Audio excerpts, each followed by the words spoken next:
When I was 17, my parents sat me down at our kitchen table and told me, with the particular gravity of people delivering bad news, that they couldn't afford to send me to college. "It's just not there, sweetheart," my father said. "The money isn't there." I believed them. I believed them completely. I took out loans, I worked 2 jobs through 4 years of school. I graduated with $61,000 in student debt that took me 9 years. 9 years to pay off completely. The last payment clearing 3 months before I'm sitting here telling you this story. $61,000. 9 years. Every extra dollar I earned. Every bonus, every tax refund. All of it went toward a debt my parents told me they couldn't help me avoid. 3 years ago, I found out the truth. I found out by accident, going through old paperwork while helping my mother organize her files after a minor health scare, that there had been a college fund. For me. Opened the year I was born, contributed to steadily for 18 years. By the time I turned 18, it held just under $94,000. The money was there. The money had always been there. They just gave it to my sister instead. Not for college. My sister never finished college. She dropped out after a year and a half. The money went to her wedding, her down payment on a house, a business venture that failed within 2 years. Money quietly, steadily redirected year after year while I sat in cramped apartments doing math at midnight trying to figure out how to make a loan payment and rent work in the same month. I sat with that discovery for 3 years before I said a single word to anyone in my family. 3 years of silence, of calculating, of understanding slowly and then completely what kind of family I actually belonged to. And then, 4 months ago, my parents called me. Not to apologize, not to explain. They called because they were about to lose their house. They needed $42,000 to catch up on a second mortgage they had quietly taken out years ago and had been mismanaging ever since. They needed it within 6 weeks, or the bank would begin foreclosure proceedings. And they asked me, the daughter whose college fund had vanished into someone else's life, to be the one who saved them. What I said to them on that phone call is the reason I'm telling you this story today. In about 100 minutes, you're going to understand exactly what happened, and exactly what I decided, and exactly why I don't regret a single word of it. But first, you need to understand who I am. And you need to understand how a family quietly decides over 18 years who matters and who doesn't. Because that decision doesn't happen all at once. It happens in 1,000 small moments you don't fully understand until you're old enough to add them all up. My name is Bridget. I'm 32 years old. I live in Minneapolis now, though I grew up in a smaller town about 90 minutes north called Brainerd, Minnesota. Lake country, pine trees, the kind of place where summer means something specific and winter means something else entirely. I work as a data analyst for a healthcare logistics company. It's stable, it pays well, and I am, by every external measure, doing fine. I own a small condo. I have a 401k that I contribute the maximum to. I drive a car I bought used and paid off in 2 years because I refused to take on another loan after the last one. I tell you all of this because it matters to the contrast you're about to understand. I have a younger sister named Whitney. She's 29, 3 years younger than me. Whitney was, from the moment I can remember, the center of our family's universe. Not in a cruel, obvious way, at least not at first. It was subtler than that. It was the way my mother's voice changed when she talked about Whitney's accomplishments versus mine. It was the way my father showed up to every single one of Whitney's dance recitals and missed 2 of my 3 high school graduation ceremonies, band, then academic, because of, in his words, scheduling conflicts. It was the way that when I brought home a report card with 5 A's and 1 B+, my mother asked about the B+. And when Whitney brought home a report card with 2 C's and 3 B's, my mother put it on the refrigerator. I want to be careful here because I've done a lot of work in therapy to understand this without flattening my parents into villains. My mother, Carol, grew up in a household where she was the older of 4 children and was given enormous responsibility from a young age, cooking, cleaning, caring for younger siblings while her parents worked. She has told me, in moments of rare openness, that she always felt like the extra child, the one who managed things, the one nobody worried about because she could handle it. I think without ever fully realizing it, she recreated that exact dynamic with me and Whitney. I became the one who could handle it. Whitney became the one who needed managing. And once a family decides who needs managing and who can handle it, the resources flow accordingly, always. My father, Gary, is a quieter presence. A man who worked steadily at a regional insurance company for 31 years, who was not unkind, but who has always deferred to my mother on anything involving the household's internal emotional economy. If my mother decided Whitney needed something, my father found a way to make it happen. If I needed something, the conversation was different. I remember being 12 years old and wanting to join a youth orchestra program that required a cello. The rental fee was $40 a month. My mother told me we'd see. We never saw. I gave up the idea within 2 months because asking repeatedly felt, even at 12, like asking for too much. Whitney wanted dance lessons that same year. The lessons cost $90 a month, plus costumes, plus competition fees that added up to several $100s a season. Whitney got the dance lessons. I am not telling you this to relitigate my childhood. I'm telling you because by the time I reached high school, I had developed a very clear, very internalized understanding of where I sat in my family's priority structure. I stopped asking for things. I got a part-time job at 15, technically too young by a year, working under the table at a local ice cream shop, because I wanted spending money and I had learned not to ask my parents for it. I was, by every measure my parents would have used if asked, the easy daughter.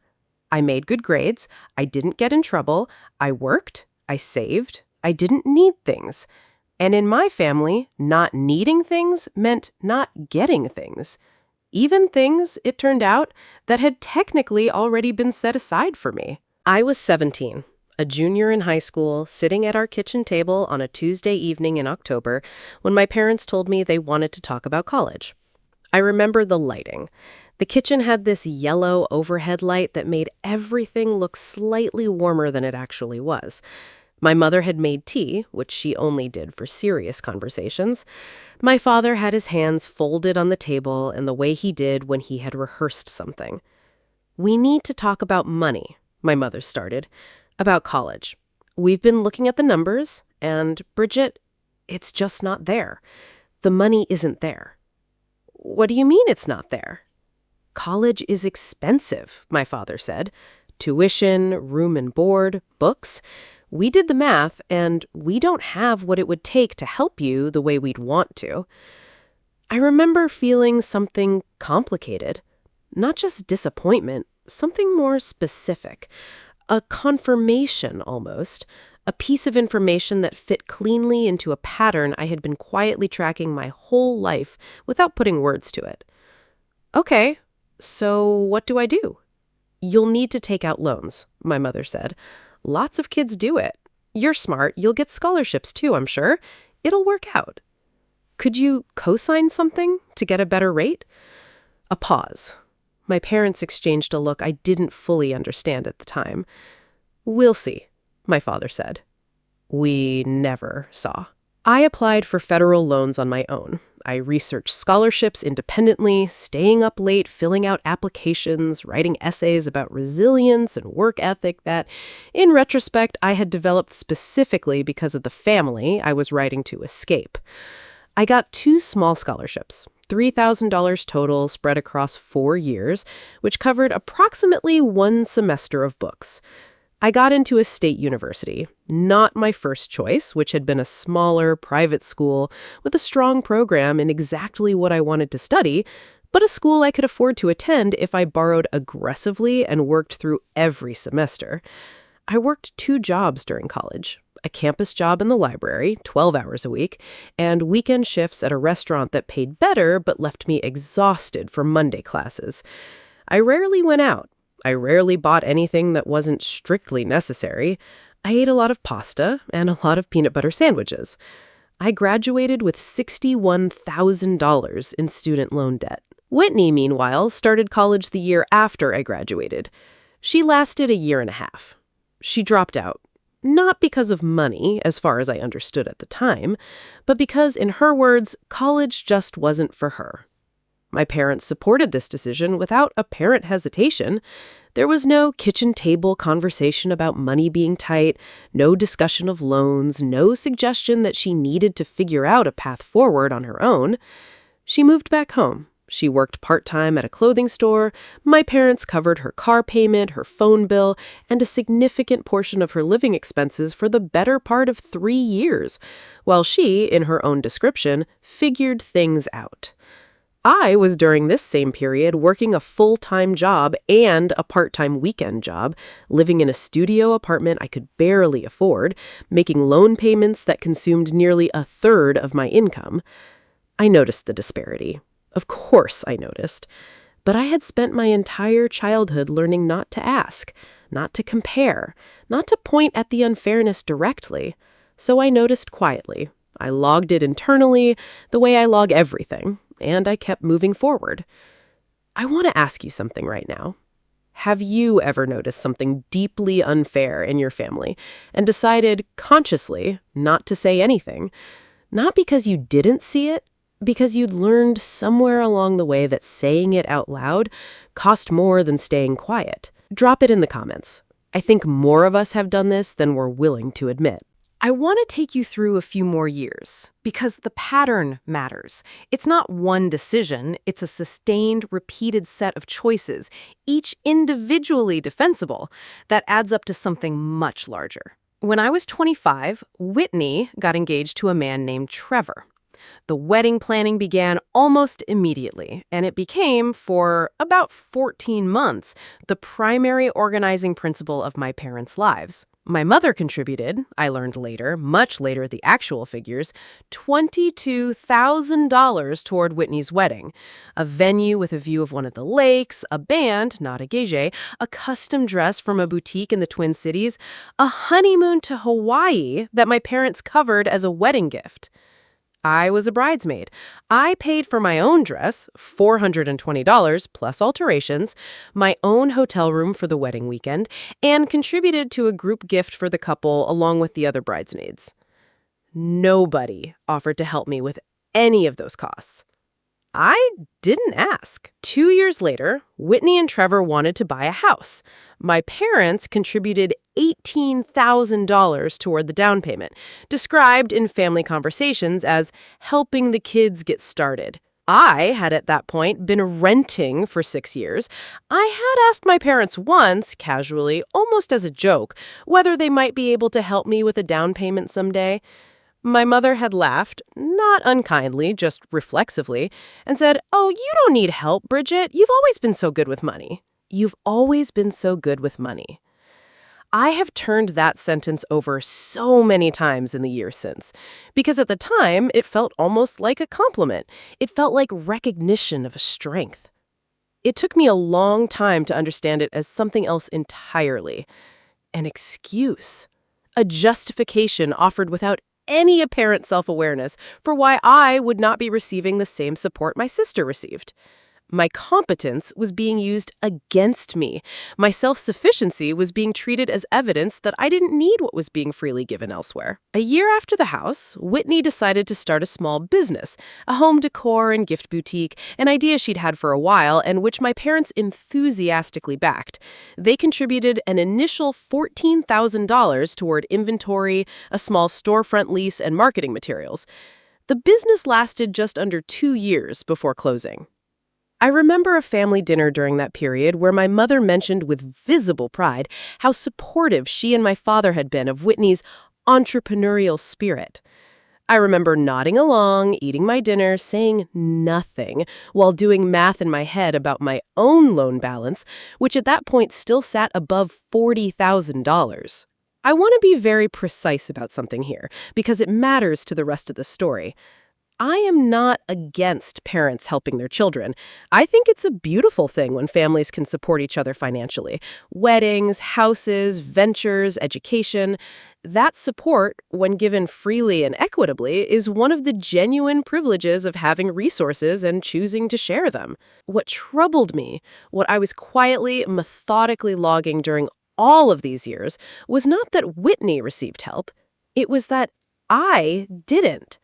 It was the consistent, repeated pattern of one daughter receiving substantial financial support for milestones that were, in many cases, optional and even unsuccessful, a business that failed, a wedding that could have been smaller, a down payment for a house that could have waited, while the other daughter was told at 17 that the money simply wasn't there. It wasn't there for me. It was always there for her. I just didn't know that yet. The discovery happened 3 years ago, on what should have been an unremarkable Saturday afternoon. My mother had a health scare, nothing ultimately serious, a cardiac episode that turned out to be a stress-related arrhythmia rather than anything structural, but frightening enough in the moment that she spent 2 nights in the hospital for observation. During her recovery, she asked me to help organize her financial paperwork. She had let things pile up over the years, bank statements, old tax documents, insurance papers, and the hospital stay had apparently triggered a wave of anxiety about getting her affairs in order, her words, even though the doctors had assured her she was fine. I drove up to Brainerd on a Saturday and spent the afternoon at my parents' kitchen table. The same table where they'd told me 15 years earlier that college wasn't financially possible, sorting through boxes of paperwork. Most of it was unremarkable. Old utility bills, tax returns going back a decade, insurance policy updates. And then, in a manila folder near the bottom of the third box, I found a statement from a custodial investment account. The account was titled with my name. Bridget Ann Lindquist, custodial account. Opened the year I was born. I sat very still at that kitchen table for what felt like a long time. The most recent statement in the folder was dated the year I turned 18. The account balance, as of that statement, was $93,812. I read the number 3 times to make sure I wasn't misunderstanding it.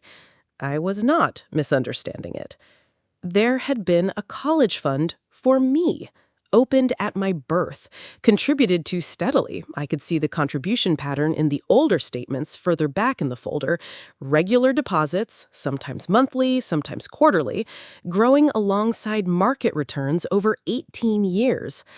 By the time I was deciding between State University and the smaller private school I actually wanted to attend, by the time I was sitting at that exact table being told the money wasn't there, there had been just under $94,000 sitting in an account with my name on it. I felt something very strange happen in my chest. Not quite anger, not quite grief, something colder and more specific.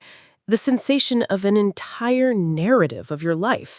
Every loan payment, every peanut butter sandwich, every Sunday shift, every year of telling myself, this is just how things are, suddenly being revealed as something other than necessity.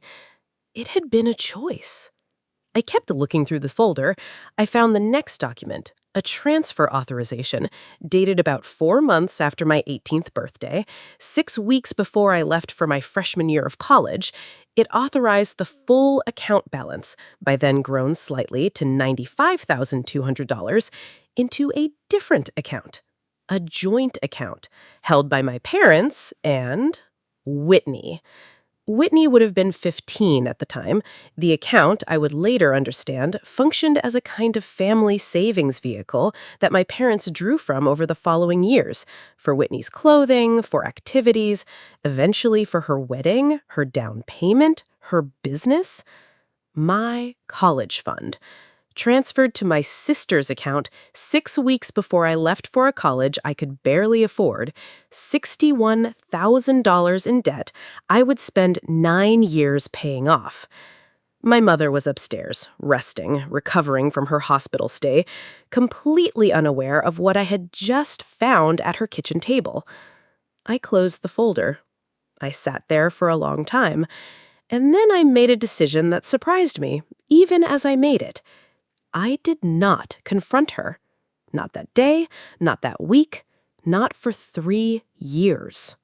I want to explain why, because I think it's important, and because I think a lot of people watching this might be in a similar position right now, sitting on information that changes everything and trying to figure out what to do with it.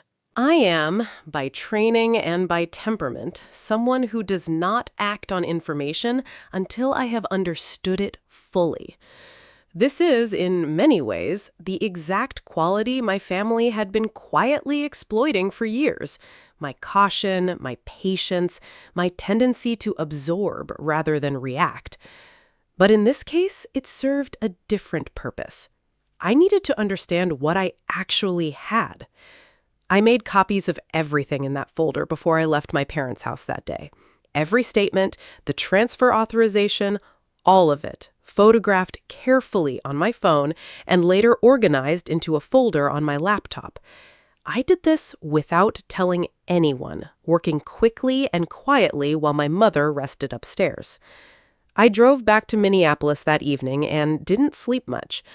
Over the following weeks, I consulted a financial advisor, not someone connected to my family, someone I found independently, a woman named Renata, who specialized in family financial disputes. I showed her the documents. I asked her simply to help me understand what had actually happened. Renata was thorough. She walked me through the mechanics, custodial accounts, the legal obligations and gray areas around how parents can manage funds held in a child's name before that child reaches the age of majority, the specific timeline of the transfer relative to my 18th birthday. What she told me was complicated. In many states, the legal protections around custodial accounts are stronger than people realize.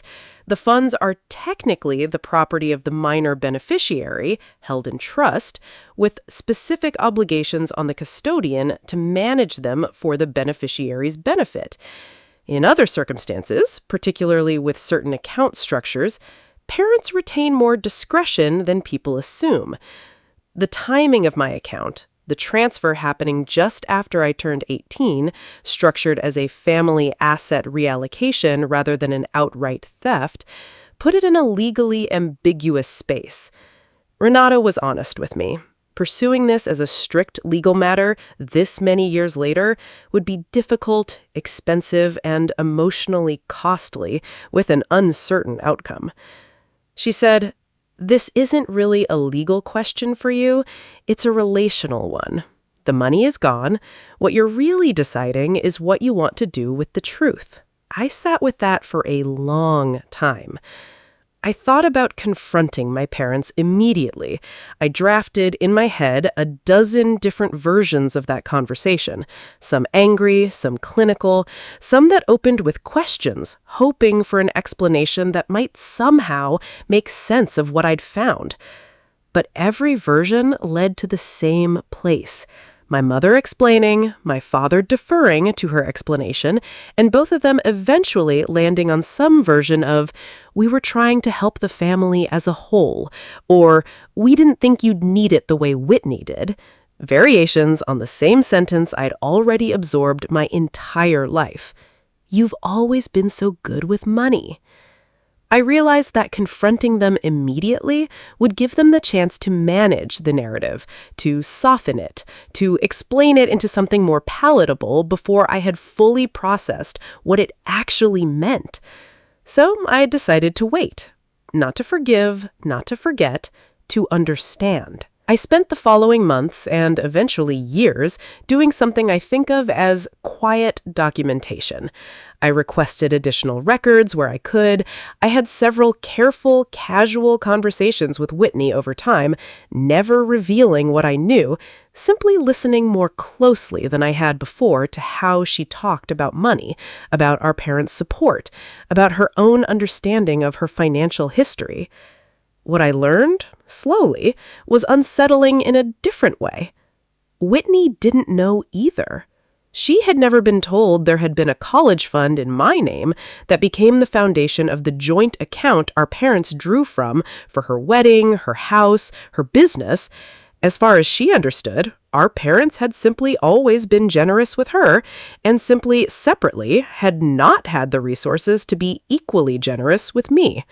She believed, as I once had, that the money for me had never existed. She was as much a recipient of a carefully managed story as I had been a victim of one. I want to be clear about something. This realization didn't excuse my parents. If anything, it made the situation more troubling because it meant the dishonesty was limited to me. It had been structured deliberately to keep both daughters from ever fully understanding what had actually happened. I started therapy around this time, about 2.5 years ago, before any of what I'm about to tell you. I needed somewhere to process the discovery that didn't involve immediately reacting. My therapist, Dr. Heller, used a phrase early on that has stayed with me since: financial gaslighting, the systematic distortion of a person's understanding of their own financial reality, often within a family system, in ways that make the victim question whether their perception of unfairness is valid at all. I had spent 15 years believing the money simply wasn't there. It had always been there. I just hadn't been allowed to know that. 4 months ago, on a Thursday evening in early spring, my mother called me. I almost didn't pick up. I was in the middle of cooking dinner, but something made me answer. "Bridget, hi, do you have a few minutes?" Her voice had a quality I recognized from childhood: careful, slightly too bright. The voice she used when she was about to ask for something and wanted to control how the conversation began.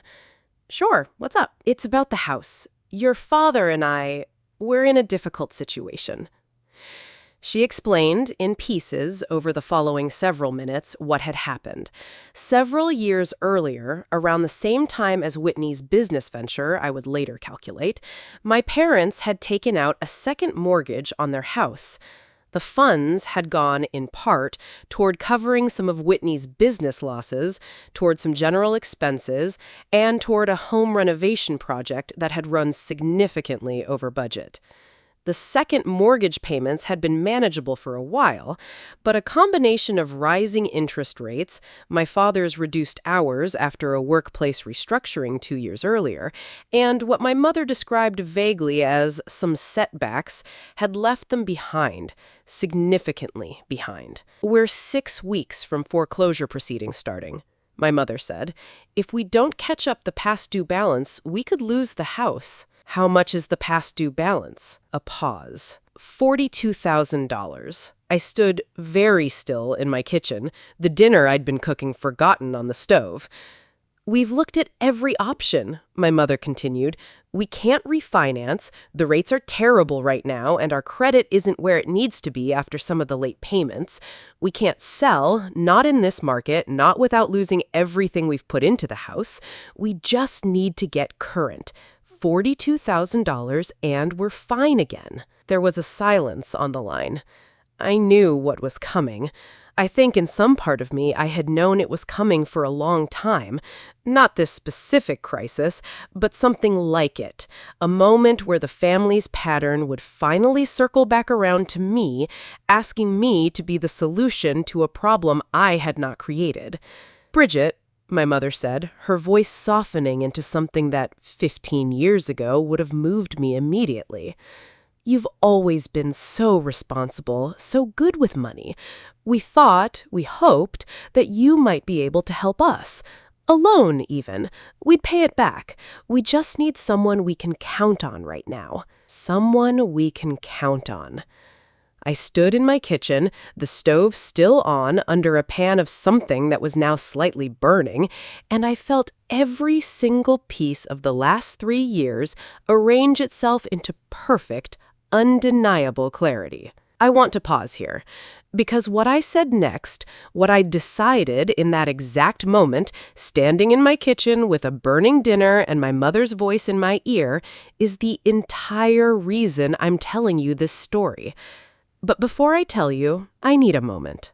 This is the moment, right here. Standing in my kitchen, hearing my mother ask me, the daughter whose college fund quietly became her sister's wedding and house and failed business, to be the one who saves the family now. I had a choice to make. And what I said next changed everything that came after it. For my parents, for Whitney, for the entire structure of a family that had spent 32 years deciding quietly and consistently who mattered enough to receive and who simply needed to figure it out alone.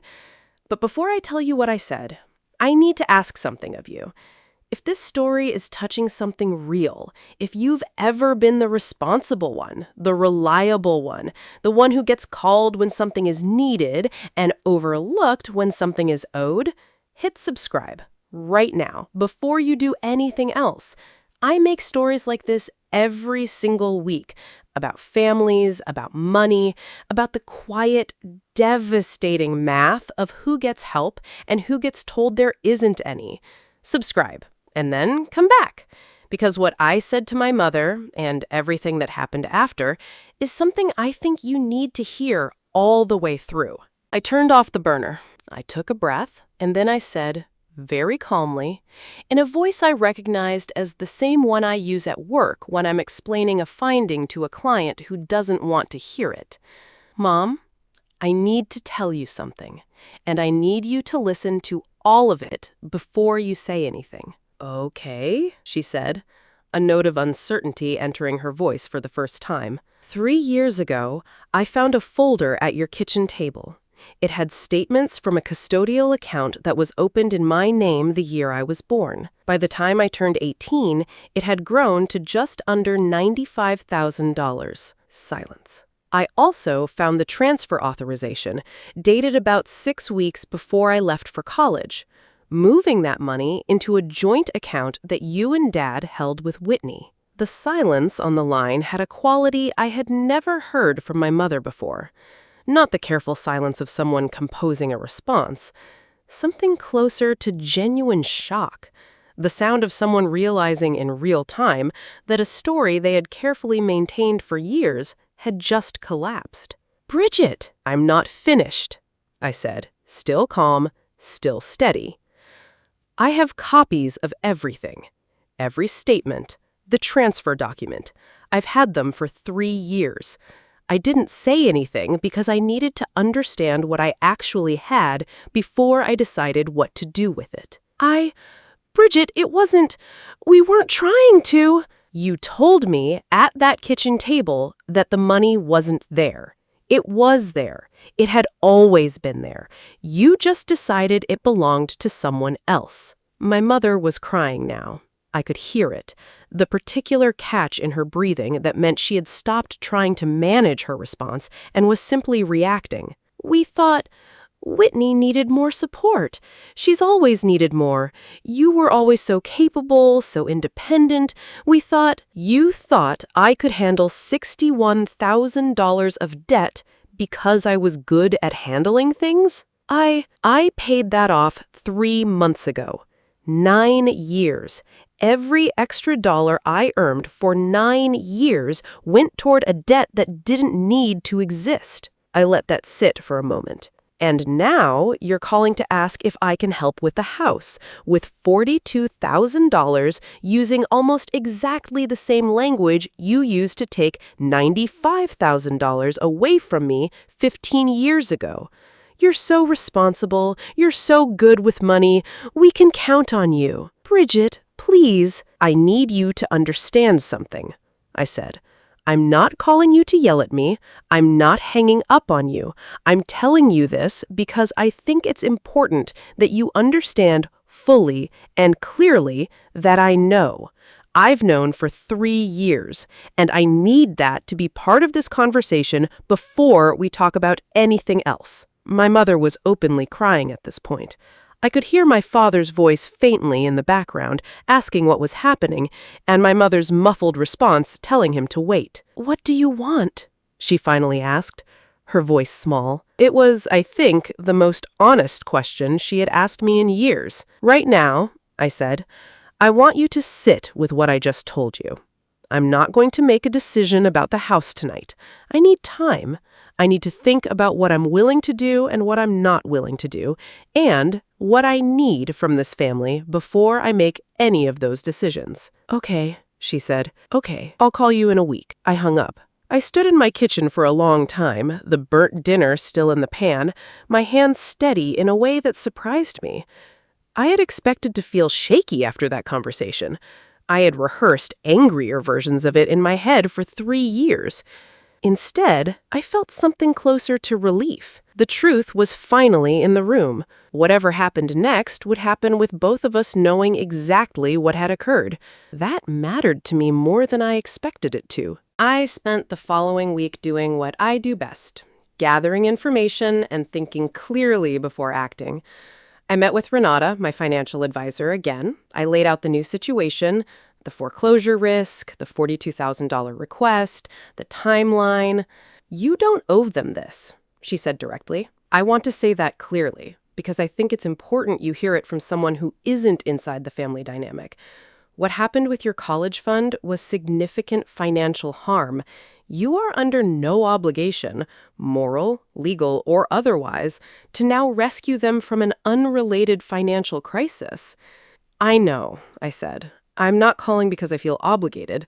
I'm calling because I want to think clearly about what I actually want to do, separate from guilt and separate from old patterns." She nodded. "That's the right instinct. So let's think about it clearly." We talked through several scenarios. I could decline entirely, a clean, complete no with no further explanation required. I could offer partial help with conditions, transparency, a real conversation about the past, a structured repayment plan, anything that ensured this wasn't simply another version of the same pattern repeating itself.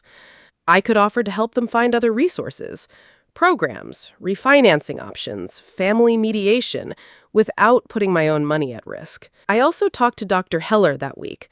We talked less about logistics and more about what I actually felt underneath the calm exterior I'd maintained on the phone call. "I think," I told her, "that some part of me wants to say yes, immediately, because some part of me still believes that if I help enough, if I'm generous enough, eventually they'll see me the way they've always seen Whitney." "And what do you think now?" Dr. Heller asked. "I think that part of me is 15 years old and still sitting at that kitchen table believing the money wasn't there.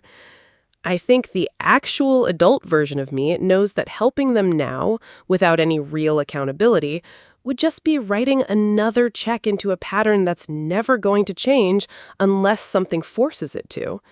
What would force it to change? I thought about that for a long time. "Honesty," I said finally. "Real honesty. Not an apology designed to get what they need from me, an actual reckoning." I also reached out to Whitney that week, carefully, gently, in a conversation I had been dreading for 3 years. I told her everything. About the college fund, about the transfer, about what it had funded. Her wedding, her house, her business, without her knowledge, all of it presented to her over the years as our parents' generosity rather than what it actually was. Whitney was quiet for a long time on the phone. "I didn't know," she finally said, her voice unsteady. "Bridget, I swear to you, I had no idea. I always thought you just didn't need help. That's what Mom always said, that you were independent. I never knew there was money that should have been yours." I believed her. "I'm not telling you this to make you feel guilty," I said. "I'm telling you because I think you deserve to know the truth, too. You've been living inside a story Mom and Dad constructed just as much as I have. It's just a different version of it." We talked for almost 2 hours that day.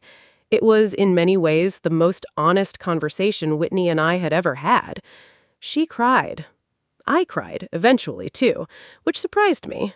I had cried very little throughout this entire 3-year process, And something about Whitney's genuine shock and grief broke through something in me that the documents and the financial advisor meetings hadn't. A week after the initial phone call, as promised, I called my mother back. Both of my parents were on the line this time. My mother had put it on speaker, I learned later, so my father could be part of the conversation directly rather than hearing it secondhand. "I've thought about this carefully," I said, "and I want to tell you what I've decided and why." I had written notes for this call. Not a script, I wanted it to sound like me, not like a prepared statement, but key points I needed to make sure I covered, in the order that mattered most. First, I am not going to give you $42,000. Not as a gift, not as a loan, not in any form right now without conditions. Silence on the line. Second, I want to be clear why. It's not because I don't care if you lose the house. I do care. But you are asking me to solve a financial crisis using the exact language you used 15 years ago to justify taking my college fund. You're so responsible. We can count on you. I am not willing to step into that role again without something changing first. What would need to change? My father asked. It was one of the few times he'd spoken directly in this entire process. Honesty, I said. A real conversation with both of you and with Whitney too about what actually happened with that account. Not an explanation designed to make me feel better about it, an honest accounting of the decision, why it was made, and an acknowledgement of what it cost me. "We've always loved you both equally," my mother said, and I could hear, even through the phone, how much she believed that sentence, as even the facts of the last hour contradicted it entirely. "I don't think that's true," I said, gently but firmly. "And I think part of what's happening right now, for all three of us, honestly, is the gap between what you believe about how you raised us and what actually happened. I'm not asking you to feel like terrible people.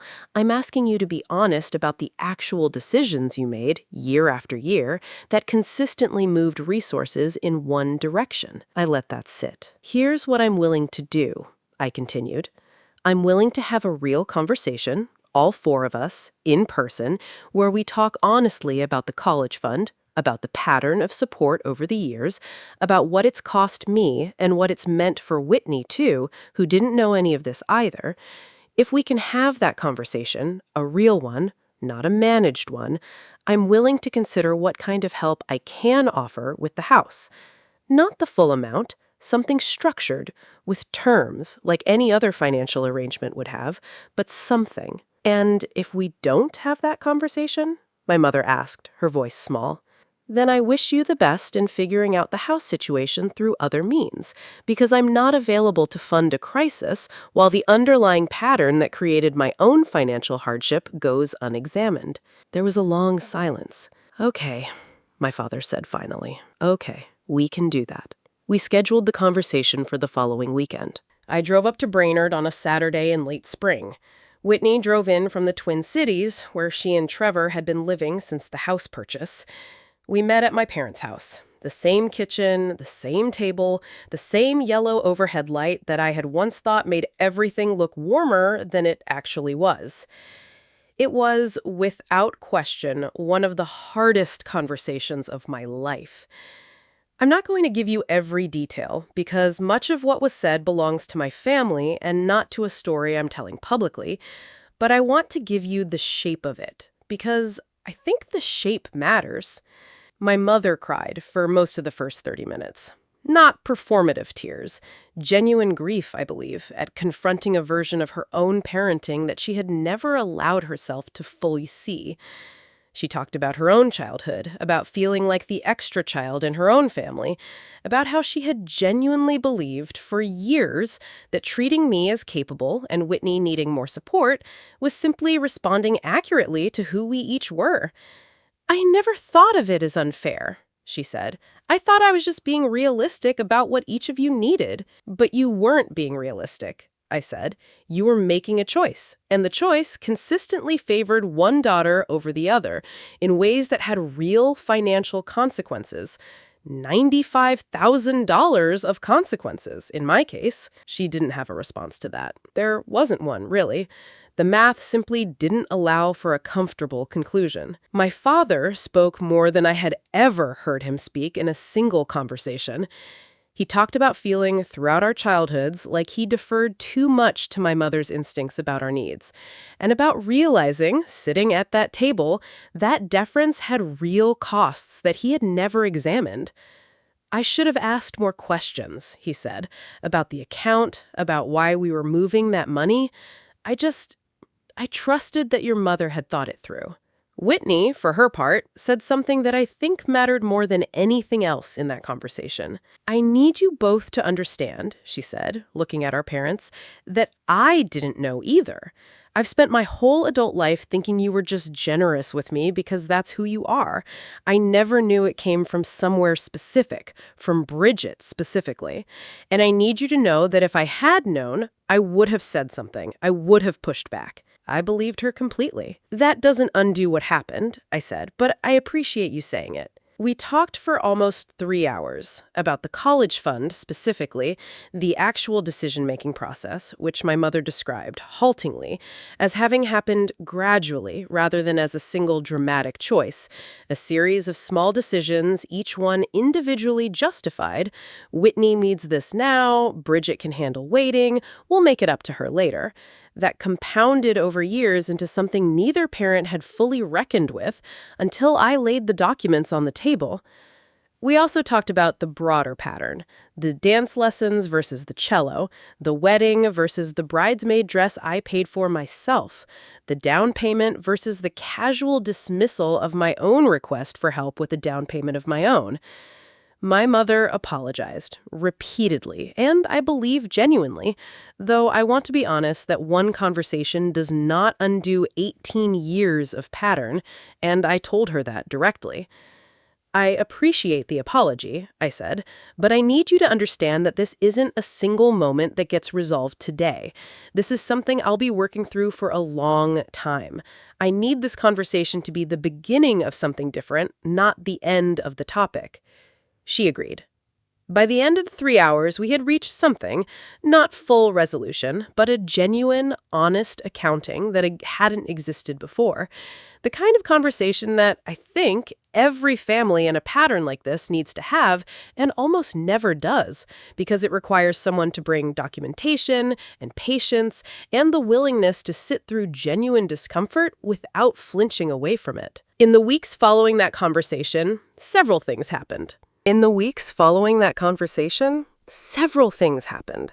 I agreed to help with the house, but on my own terms, structured carefully with input from Renata.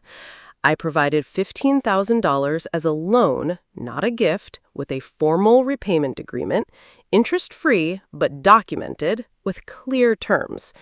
I made clear this was a one-time arrangement, not an ongoing safety net, and that future financial crises would need to be addressed through other means, refinancing, family budget restructuring, or other resources, not repeated requests to me.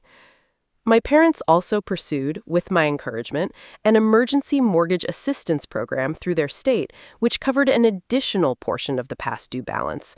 Combined with my contribution and some savings my father had access to that he hadn't initially mentioned, which came out somewhat awkwardly during the broader honesty of those weeks, they were able to bring the mortgage current and avoid foreclosure.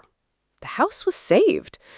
But something else happened too, something I hadn't fully anticipated. My Aunt Joyce, my mother's older sister who lived 2 hours away and had always been somewhat peripheral to our immediate family dynamics, found out about the situation. Not from me, from my mother, who, in the raw honesty of those weeks, had called Joyce to process what had happened. Joyce called me directly about 3 weeks after the family conversation. "Your mother told me everything," she said, "about the account, about what happened with the house. I want you to know, I'm not surprised." "You're not?" "Bridget, I watched this happen for years. I watched Carol treat you and Whitney differently, over and over. And I told myself it wasn't my place to say anything. I think a lot of us in this family told ourselves that. We saw the pattern and we stayed quiet because it felt easier than confronting it." She paused. "I'm sorry I didn't say something sooner. You deserved to have someone notice out loud a long time before you had to find the documents yourself. I sat with that call for a long time afterward. It was, I think, the first time anyone outside my immediate family had directly validated what I had spent 15 years quietly absorbing without language for it. There is something specific about hearing someone else say plainly, "I saw it too," something that documents and financial advisors and even therapy, as valuable as all of those were, couldn't quite provide. Has anyone ever been that person for you? The one who finally said out loud, "I saw it and it wasn't right"? Drop it in the comments. I want to know who that person was for you, or whether you're still waiting for them. Whitney and I have grown closer in the months since. Closer, I think, than we have ever been. There is something about shared honesty, even about something as painful as this, that builds a different kind of trust than the polite, surface-level relationship we'd had for most of our adult lives. We talk regularly now. Real conversations, not performed ones. She told me recently that she had started having her own conversations with our parents about the broader pattern, gently pushing back for the first time in her life on the dynamic that had positioned her as the one who needed managing and me as the one who could handle anything. It's slow work, she said, but it's starting. It has been 4 months since that first phone call in my kitchen. The loan to my parents is being repaid on schedule. Automatic transfers, the first of every month, confirmed in my banking app with the same small satisfaction I imagine anyone feels watching a system finally work the way it should. I have continued in therapy with Dr. Heller, working through what she calls the long tail of financial gaslighting, the ways it doesn't just cost you money, but costs you trust in your own perception. For years, I doubted whether my sense of unfairness was valid. I told myself I was being petty, or jealous, or ungrateful for noticing patterns that turned out to be entirely real and entirely documented.